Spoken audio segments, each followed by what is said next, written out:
Should you buy a used mining GPU, or do you want to wait till miners move away completely from GPU mining and there are enough new cards at MSRP ready for purchase? You can always find used mining GPUs in the market, and we may see a lot of new ones soon. With China's cryptocurrency crackdown, we've been hearing about GPUs previously used in mining setups being sold second-hand. Whether you want to buy the second-hand GPUs for gaming or even mining, there are things to consider before and after the purchase. This video is inspired by LTT's new video about mining GPUs, and we try to dig deeper in this topic. You need to know how miners use these GPUs and what the common problems are in order to be better prepared. You can watch that video first if you haven't already. The link is in the description. Knowing how miners use these GPUs and the common problems can help you make better decisions and be prepared. Check out our new website techtmg.com and our merch store. You can support us by buying our merch. More designs and products will be added soon. You can reach it from the TechTMG website, or you can head to store.techtmg.com.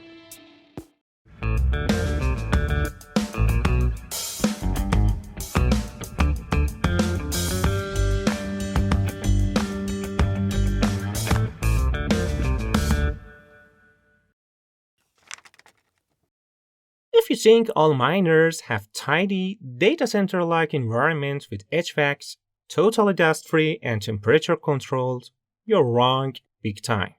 You can just do a quick search in Reddit or YouTube to see the mining rigs most people use, and the farms and abandoned factories usually in countries with cheap electricity. In these environments, the main tool to clean the GPUs are either blowers or an air compressor.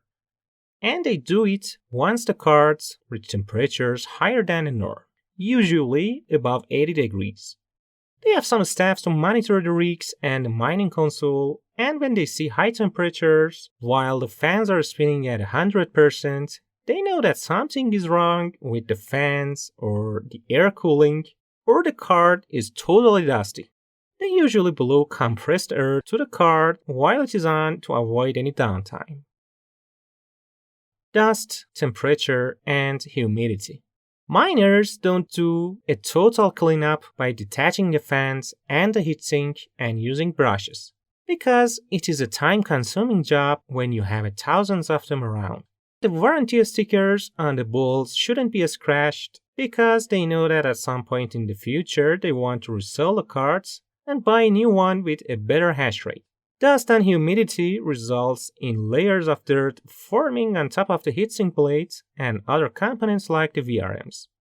When you buy a used card, you have to detach the fans and the heatsink, brush them, and use cotton swabs to remove the dust and the dirt. A silicone repaste is also very helpful. You need to have the tools ready and buy high-quality silicone paste for this maintenance job. You cannot simply judge a GPU by its cover. It is better to dig deeper and take it apart. Be careful when you detach the heatsink because there are silicone pads on top of the VRMs and you may damage them accidentally. You can also buy some spare pads. They may come in handy. Gaming or even mining for a while can dry out thermal pads and the paste over time. And we know that thermal throttling can affect the performance. As I said, miners usually don't control the humidity, and some even use coolers that make the air more humid. At best, they control the ambient temperature. GPU fans aren't designed to spin at high RPMs for a long period of time, and this is the typical situation in mining rigs. GPU fans can wear out, and most significantly, the fan's bearings will eventually wear out after prolonged usage. You have to see if the fan blades move smoothly with a sharp push or if they feel stiff.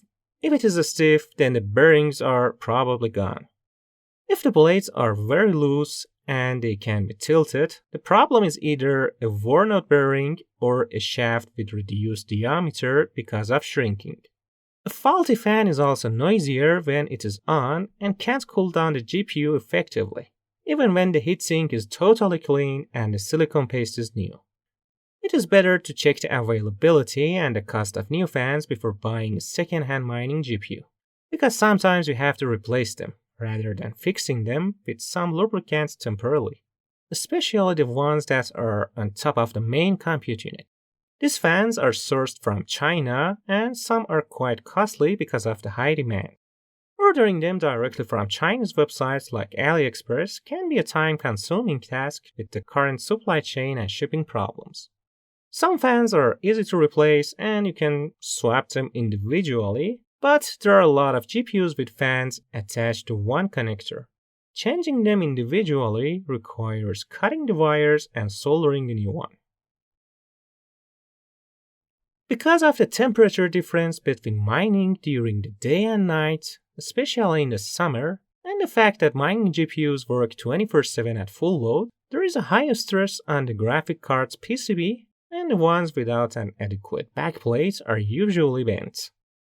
A visual inspection before buying a used GPU and checking the pictures of the model is important. A bent PCB can cause serious problems to the memory sticks or the GPU itself, even if it is working correctly right now. Try to avoid a bent PCB even if the card has a backplate. Some second-hand GPUs are safer to buy because of the backplate and the fact that they use silicon pads to cool the PCB using the backplate.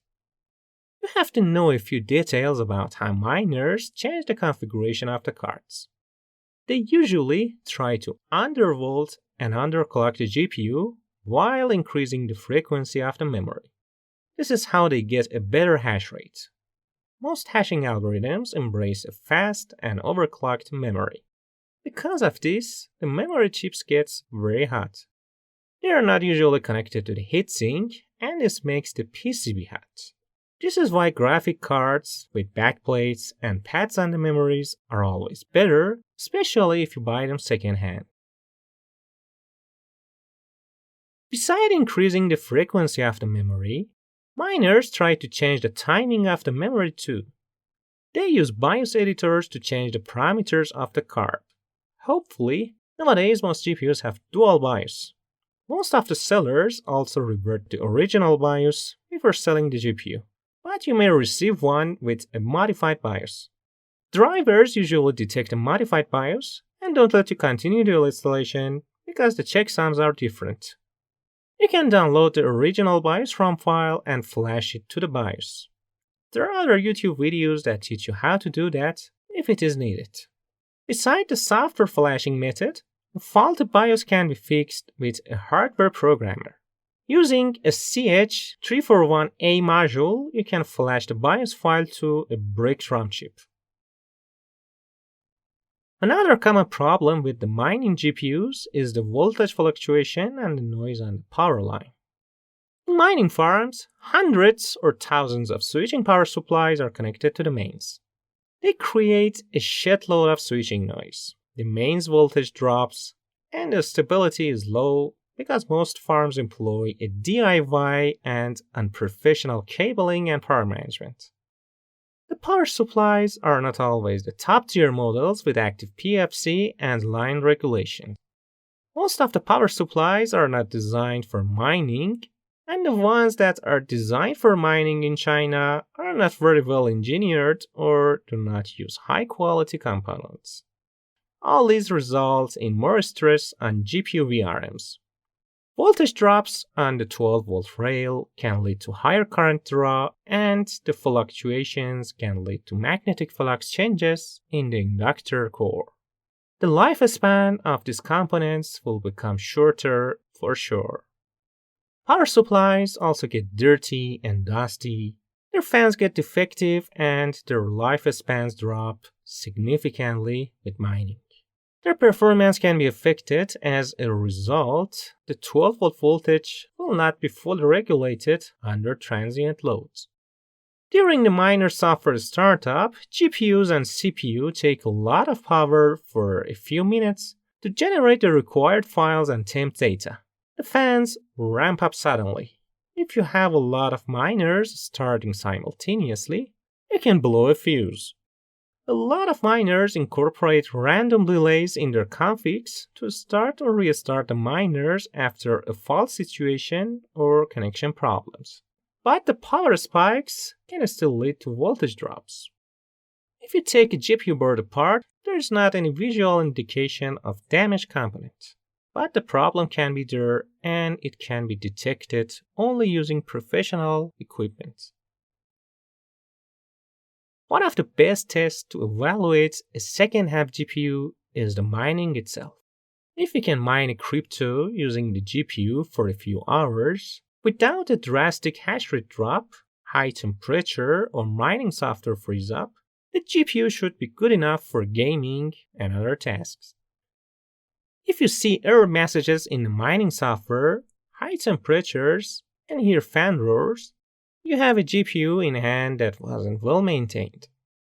You can compare the hash rate of a GPU with a stock BIOS and default settings with the numbers that you can find on the internet.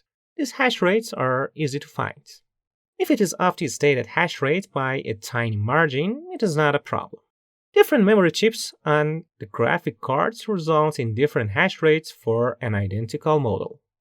There are different memory manufacturers like Hynix, Elpida, Samsung, and Micron, and GPU manufacturers may use different ones in the same model.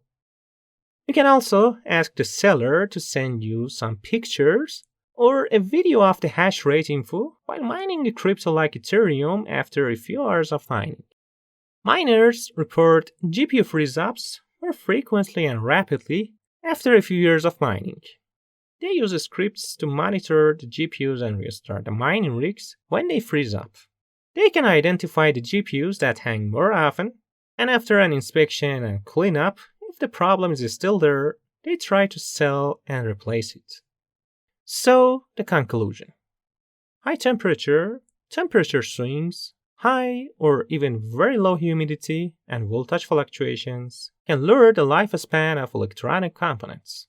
GPUs are no exception. You can have a card in hand that is functioning normally right now, but in a few months or years, you may have a faulty one that is not acceptable for warranty replacement or repairs. I don't say buying a used mining card with a good deal is a bad thing.